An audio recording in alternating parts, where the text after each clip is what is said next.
Segundo, porque ese sacerdote está metido en una iglesia de doctrina equivocada. Y tercero, porque él es tan pecador como usted ante Dios. Así que un delincuente no puede perdonar a otro delincuente ante el juez del universo.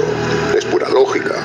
Así que, si usted está creyendo que el sacerdote es mediador y absolvedor de sus pecados, le han engañado. Y aún tiene encima usted todos sus pecados en su alma, todos sus pecados sin perdonar.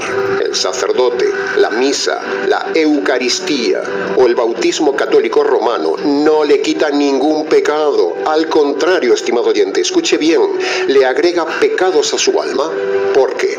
Confiar en el bautismo de los niños para el perdón del pecado original, confiar en la misa, o confiar en la falsa Eucaristía, o confiar en el sacerdote para el perdón de los pecados y la absolución de sus pecados, todo eso es pecado.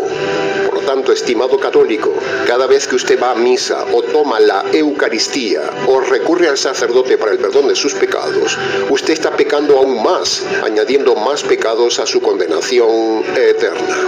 La ramera Iglesia Católica Romana no tiene ningún poder ni autoridad sobre la tierra para perdonar los pecados de los hombres. Es una iglesia falsa. Todos estos se llevarán un día la gran sorpresa de que el método católico no le perdonó nunca ningún pecado. Ahora, si uno habla con un testigo de Jehová que nos para por la calle o llama a la puerta como nos ha pasado 100 veces, lo primero que le preguntamos antes de que nos suelte el rollo de la felicidad en el paraíso, le preguntamos: estimado testigo, ¿cómo se perdonan los pecados? Y normalmente nos dicen: arrepintiéndonos delante de Jehová, a lo cual le decimos que el arrepentimiento solo no perdona nunca los pecados. No es bíblico, porque Dios es un juez justo y el hombre es un delincuente. Así que de la misma manera que por mucho que un delincuente se arrepienta delante de un juez, el juez no le va a perdonar, porque si le perdonara por ese arrepentimiento, el juez se estaría saltando su justicia. De la misma manera sucede con Dios, estimado testigo de Jehová.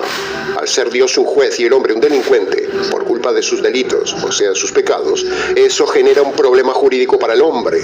Y ese problema es que si el hombre delincuente le pide perdón a Dios el juez, Dios no le va a perdonar, porque un juez no perdona a nadie que se arrepienta y le pida perdón, porque si le perdonara se estaría saltando su justicia. El juez sería corrupto, el delincuente marcharía sin recibir la justicia que merece, y el delincuente estaría sobornando a Dios el juez para que lo perdone sin aplicarle castigo ni justicia. ¿Se da cuenta del tema jurídico, estimado oyente? Por lo tanto, queda derribado el argumento de los testigos de Jehová, que a la vez, es el mismo argumento que usan muchas personas con las que hemos hablado. Nos dicen: arrepintiéndome y pidiéndole perdón a Dios, eso me perdona.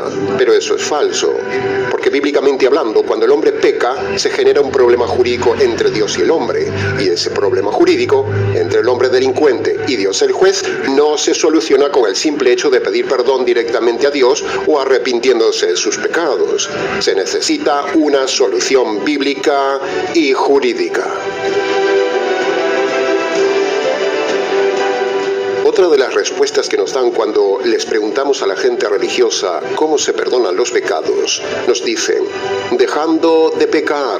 Bueno, esa es una respuesta facilona que hemos oído muchas veces, pero es ridícula, absurda e imposible.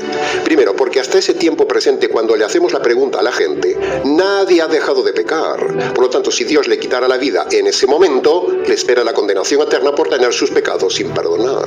Y segundo, dejar de pecar tampoco perdona los pecados ya cometidos en el pasado, de la misma manera que dejar de delinquir no anula ni perdona jurídicamente hablando los delitos pasados de un delincuente. ¿Comprende el argumento jurídico, estimado oyente?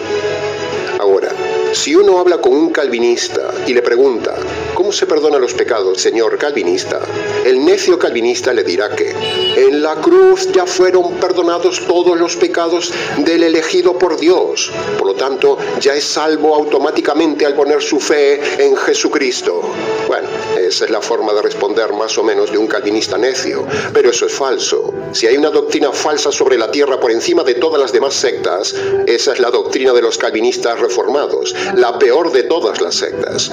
No existe tal cosa en la Biblia como la elección de Dios de unos pocos para salvación. No se haga ilusiones, estimado calvinista. Pero Ante esta falacia calvinista de la elección de Dios sobre unos pocos, la pregunta que le hacemos es: estimado calvinista, ¿cómo sabe usted que fue elegido por Dios para ser salvo? ¿Me lo puede explicar concreta y detalladamente cómo descubrió que usted es un elegido de Dios? ¿Cómo demuestra usted que es un elegido de Dios? ¿Ha tenido acaso una revelación especial? ¿Cuándo fue elegido? ¿Cómo fue elegido? ¿Cómo descubrió usted que es un elegido salvo? ¿Cómo? ¿Me lo explica? Señoras y señores oyentes calvinistas o no calvinistas, Dios no elige a nadie para salvarse. Es el hombre el que decide salvarse. Por otro lado, el calvinista le saldrá con el cuento de que la salvación es por medio de la fe. Sí, pero preguntamos, ¿fe en qué? Entonces dirá, fe en la obra de gracia de Dios en Jesucristo. De ahí vienen sus dos eslóganes calvinistas: sola fide, sola gracia.